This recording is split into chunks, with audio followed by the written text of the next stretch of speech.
Така, това представлява стойката на четвъртият етаж, където мислиме да поставиме слънчеви панели. Опънали сме едно скеленце. Наслагали сме тук разни работи. Жълчак малко против гълъбета, че ни притесняват. Панелчето трябва да стигне до там. Така, тук е стойчицата, която е вградена под изолацията. Съответно, климатичето там малко да не дрънка, е обезшумено. Иначе, общо взето, ето тук трябва да сложим две панелчета на тази стойка пред терасата и пред цветарника.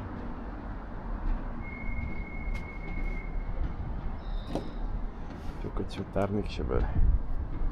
Понеже не искаме да махаме цветарника, затова трябва да се направи специална стойчица, която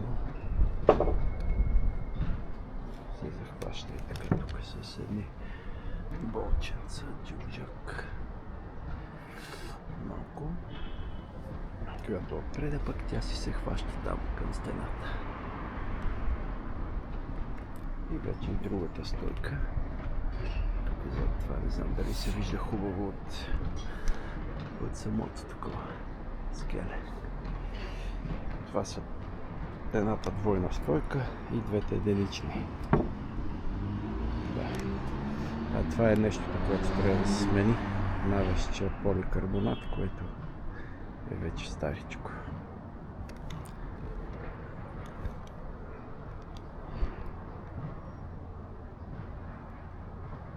Да. И така, общо взето, това ни е първата такава конструкция. Тук има едни алуминиеви джиджавки за успокоители, да не ходи напред-назад. Може би за тях ще се хване и до друга алуминиева омарина, която да може да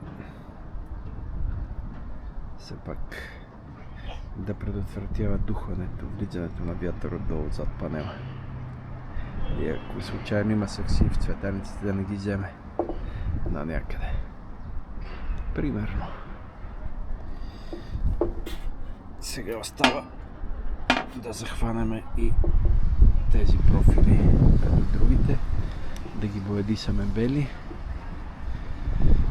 Че тук трябва да застанат едни панели 2,40 на 1,30 м.